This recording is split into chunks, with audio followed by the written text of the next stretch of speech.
good, you are good. When there's nothing good in me, you are light on display for all to see. You are joy, you're the reason that I sing. You are hope, in your death is processing.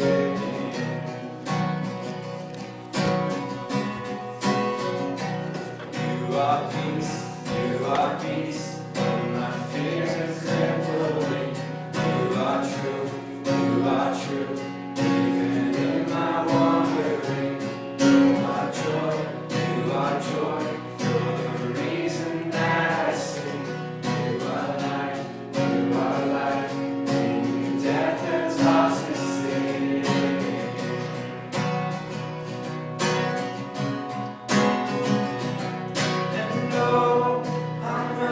To your arms, I'm running to your arms. The riches of your love will always be enough. Nothing compares to your embrace. Light of the world, forever reign.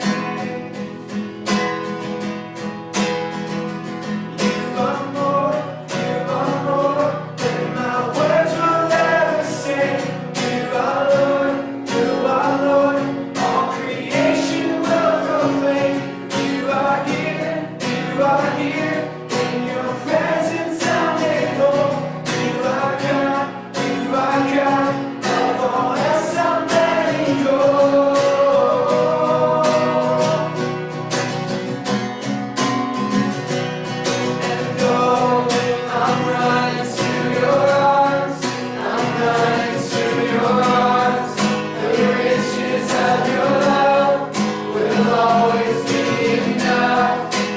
Nothing compares to your embrace.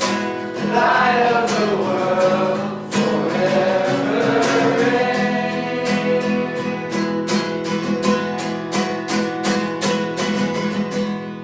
My heart will sing no other name. Jesus, Jesus. Sing no other name, Jesus, Jesus. My heart will sing no other name, Jesus, Jesus. My heart will sing no other name, Jesus.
soul.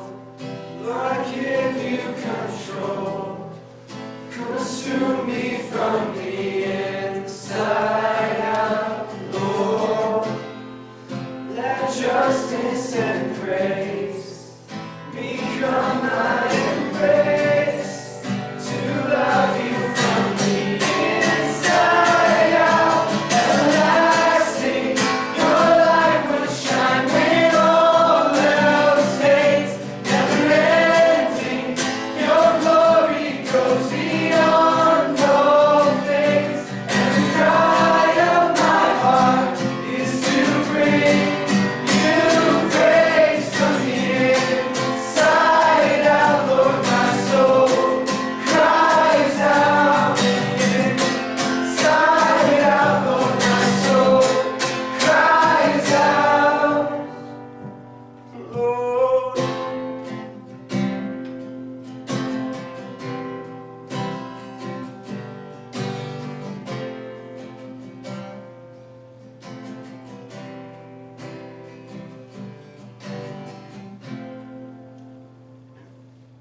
Thank you guys. And for Dylan.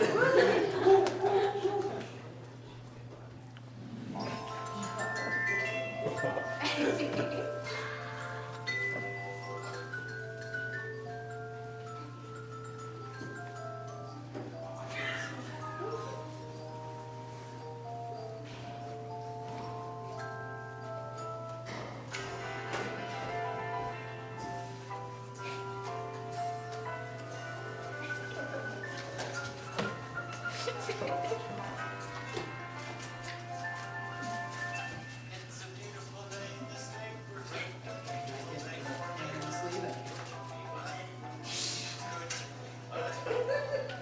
It's a neighborly day in this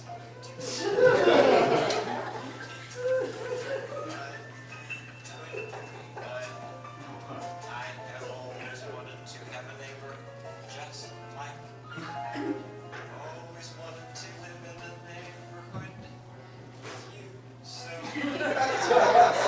this beautiful day, since we're together, I wanna say, will you be mine? Will you be mine? You be ready?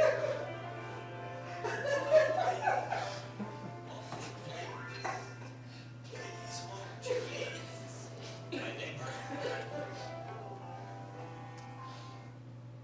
Alright, guys. So I was a little off on the timing. He would have had his shoes tied. He would have took this shoe off, tossed it over, put it down, and then tied this shoe. Bow tie. But I'm 20 years old, and I'm just crossing items off my bucket list like crazy. This was one. I spent a lot of time watching Fred Rogers. And as I'm going through the Bible, there's a lot of people that needed Fred Rogers in their life. And one of them is the guy we're going to talk about tonight, and that's Jacob, of Jacob and Esau, son of Isaac. So, back in the Old Testament, in Genesis, Isaac, son of Abraham, has two sons. He's one named Jacob, one named Esau. First out is Esau, and it says two things about Esau. He says he's red baby, and he's hairy. A good depiction of Esau that was used as a sermon illustration was Esau was Chewbacca. Hair. He's a hairy guy. And then, grabbing on to Chewbacca's, Esau's, ankle was Jacob. And that's what actually Jacob means. Esau means hairy, Jacob means heel grabber, also known as Seth. So it already starts out with Jacob. He already has the bad hand. He's named second. And you'll see in his life that doesn't help things. Because he's second, he doesn't have the birthright. And as they grow up, Esau becomes this excellent hunter. And today he was probably the perfect a son to a father. He was probably good at baseball, probably was very manly, always brought home the game, was smart, got good grades, was a leader. And there's Jacob. It said Jacob was a quiet man and that's liked to stay at home. I relate with Jacob. I'm not the hunter. I'm a quiet man at home. But other things we learn about Jacob is Jacob, he's not the manliest of guys. In fact, it says he likes to cook. Which, I'm not sure about the time back then, probably. But the time right now, it's like, guys that cook, they're kind of girly. You know, that's like a class you learn in home ec, which I'm an FFA kid. And there was FFA, and then there's FHA. And so it's future farmers, which was an all-males thing back in the day, and then future homemakers, and that was an all-female thing. They changed it, but there's still that stereotype. So Jacob liked to cook. And it said one day he was cooking lentil stew, and his brother comes in and says, Jacob, give me some of that stew. I like to think that they had the same relationship as like Napoleon Dynamite.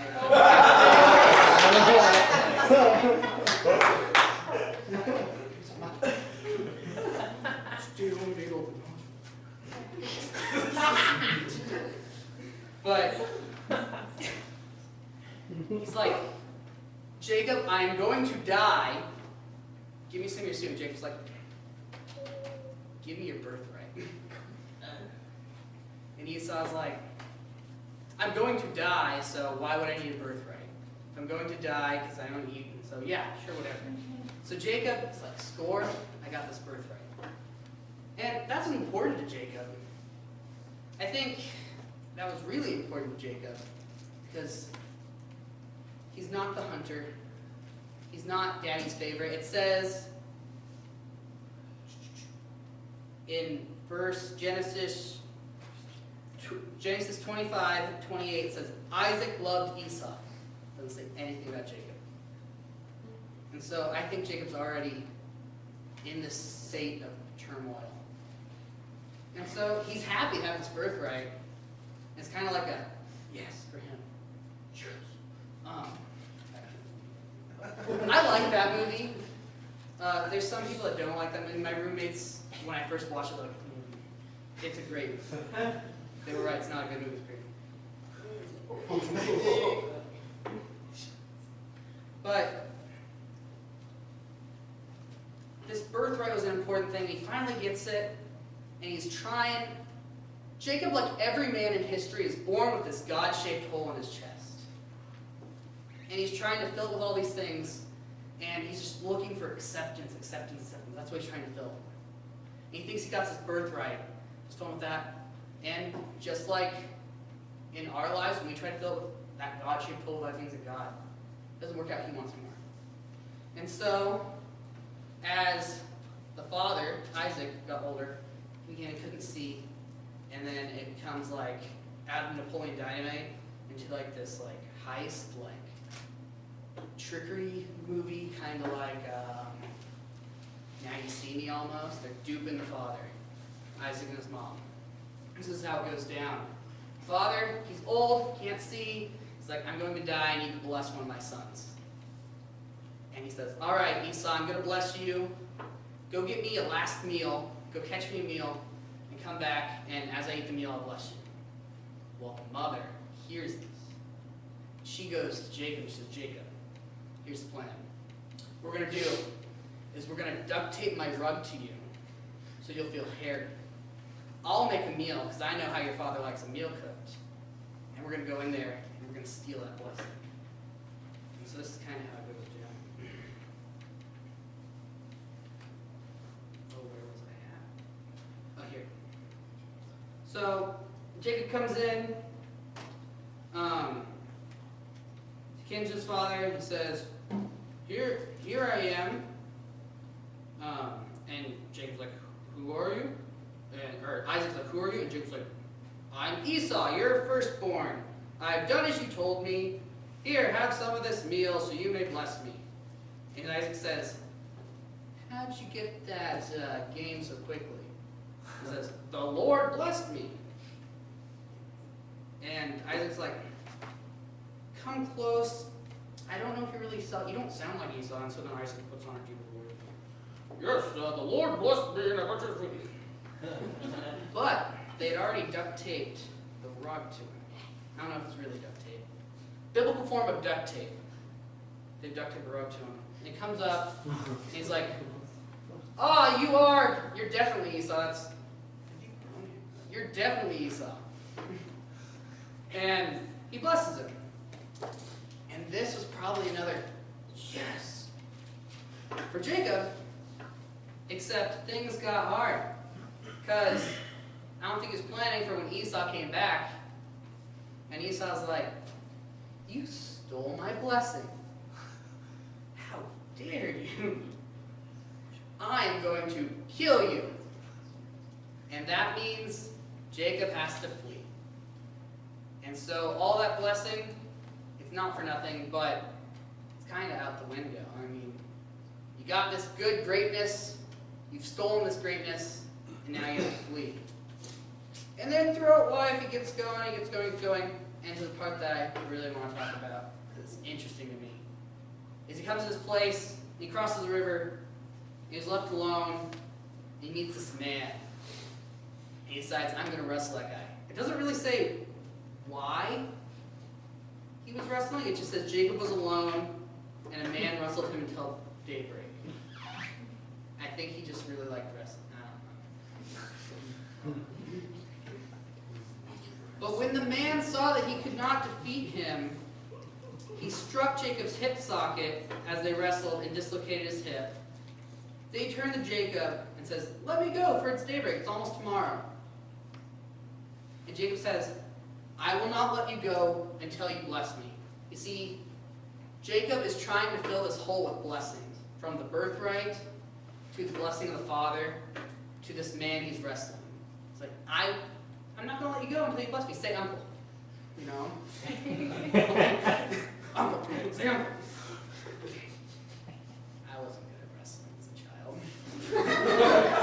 I said uncle a lot. And I didn't have any older brothers, so. And 2 younger sisters.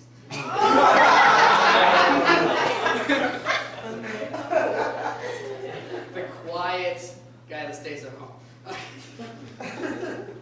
But Jacob, he has this hole in his life, and he's like trying to fill with these blessings, and he's wrestling with what we'll soon see as God. And he's like, bless me, tell me I'm good, notice me, somebody, please. He's crying out. And because he's crying out, he's kind of like a person drowning.